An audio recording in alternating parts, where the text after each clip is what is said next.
France Bleu Midi. Ensemble, Daniela Lombroso. Olivier Mine, alors vous êtes le monsieur été de France 2, on vous retrouve tous les étés dans Fort Boyard et puis aujourd'hui vous venez de nous parler de deux nouveaux jeux, deux autres jeux, Pyramide et Joker. Joker c'est tout nouveau et ça permet aux téléspectateurs de gagner quand même énormément d'argent. Oui, c'est vrai, en effet, c'est un jeu qui permet déjà aux candidats bien sûr de gagner, mais vous avez raison de le dire, c'est un jeu également qui fonctionne sur l'interactivité. Le jeu n'est pas basé essentiellement là-dessus, donc je rassure les auditeurs, si vous n'avez pas envie de jouer avec votre smartphone ou avec votre tablette, aucun souci, vous pouvez simplement regarder le programme. Mais il y a le petit plus, non pas de chez Balzen, mais de chez Joker, qui permet à toutes celles et à tous ceux qui auront téléchargé gratuitement l'application eh bien, de participer en temps réel et de jouer en temps réel avec le candidat qui sera diffusé ce jour-là, et peut-être, en s'inscrivant, de remporter 50% de la somme que remportera le candidat en question. Comme on va jusqu'à 50 000, il y a quand même une promesse de 25 000 € éventuellement pour toutes celles et tous ceux qui regarderont le programme. C'est pas mal. Vous avez intérêt à avoir de bons candidats quand même, parce que ça peut être un peu énervant si on joue et que le candidat ne gagne pas. Finalement, on finit à 500 €. Enfin, en même temps, 250 € c'est toujours ça. En étant resté chez soi et devant en sa jouant, tablette et en jouant. C'est déjà pas mal quand même, très sincèrement. Le jeu s'appelle Joker parce que le candidat est obligé de répondre aux 10 questions, mais il dispose de 7 jokers pour éliminer une mauvaise réponse en fait. C'est ça. À chaque il fois, peut éliminer une mauvaise réponse par joker, mais il peut, pour une seule et même question, utiliser 3 jokers, c'est-à-dire éventuellement révéler directement la réponse à la question. La seule chose, c'est que 7 jokers, dans ce cas-là, ça peut très vite comment dire, c'est à la fois beaucoup et peu.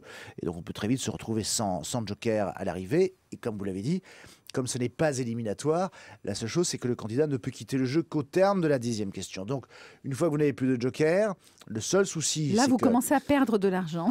Voilà, pratiquement. C'est que si jamais vous êtes déjà dans l'échelle des gains, vous pouvez retomber. Voilà. Alors, heureusement, vous avez raison de le dire, une fois qu'on est arrivé à zéro, on ne passe pas à moins 200 ou moins 500.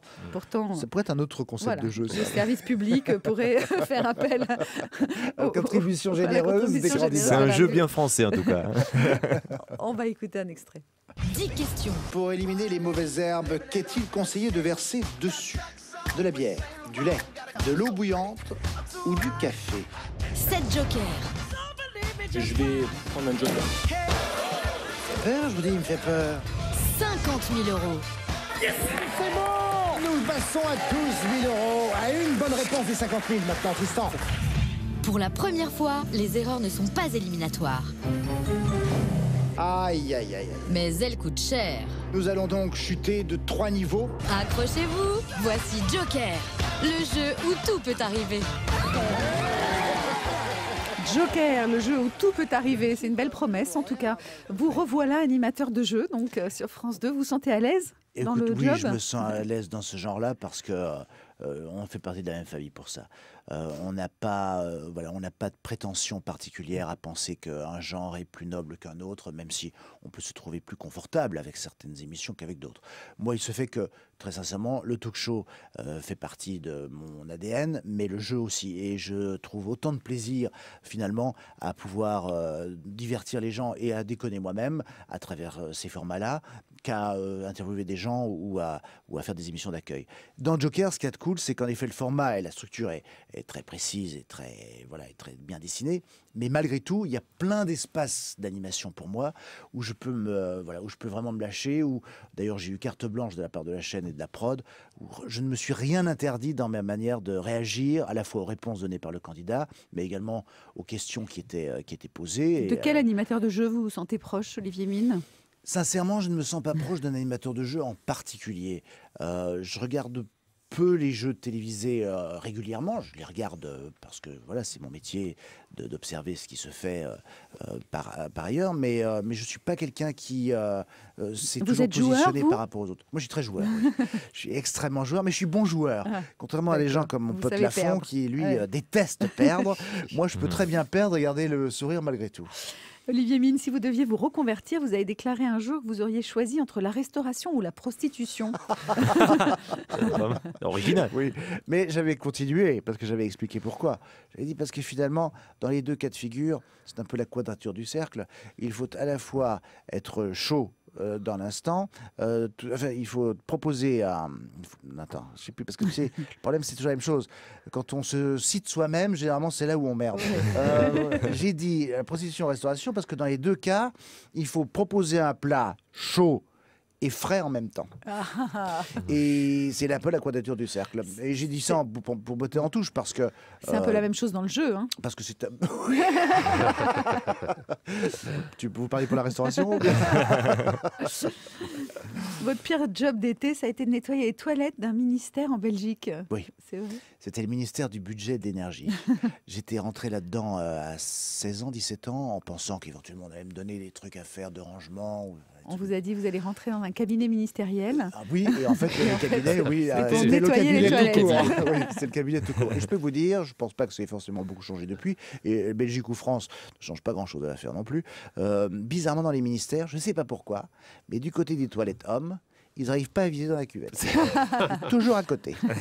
Et à 5h30 du matin, quand vous devez être frais, prêt, dispo pour nettoyer tout ça, et chaud un peu, enfin, de moins en moins, cela dit, au fil du temps, parce que c'est tellement sale, c'est pas le truc le plus glamour que j'ai fait. Mais, sincèrement, ça m'a appris. J'ai plein de compris, mon choses. mari croit qu'il est dans un ministère, donc à la maison.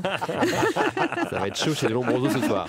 Vous avez été chef barman, Olivier Mine, Oui, chez Maxim's. chez Maxim's. Ah, pas n'importe où en plus. Dites-moi. Mais comment on devient chef barman chez Maxim's? En pour faire- mentant, hein, Ah oui. très clairement, il faut mentir. C'est ça. Moi, j'ai menti en disant que je parlais 5 langues.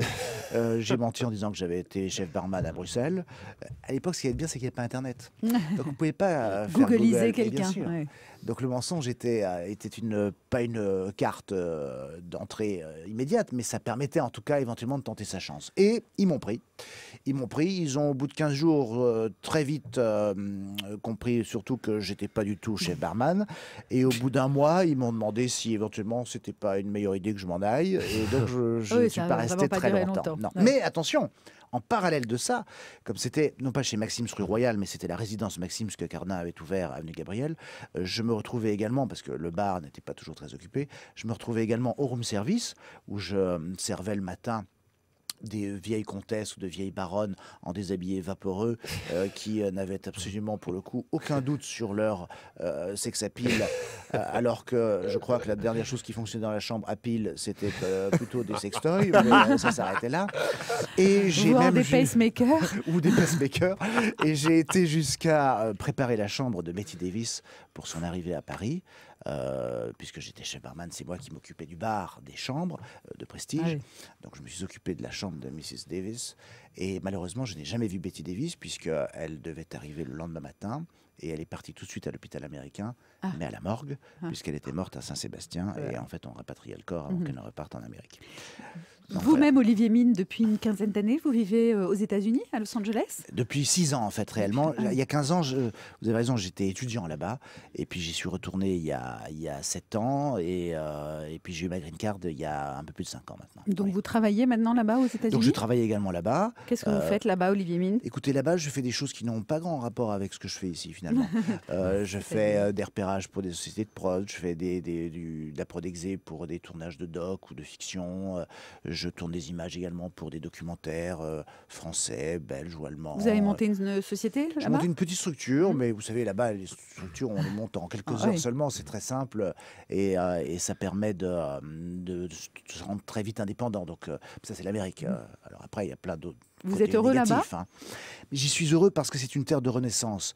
Et c'est quelque chose qui est très difficilement explicable comme ça, et surtout en quelques mots dans une émission de radio. Mais pour tout vous dire, voilà, quand j'ai été étudiant là-bas il y a 15 ans, c'est parce que tout s'était arrêté ici.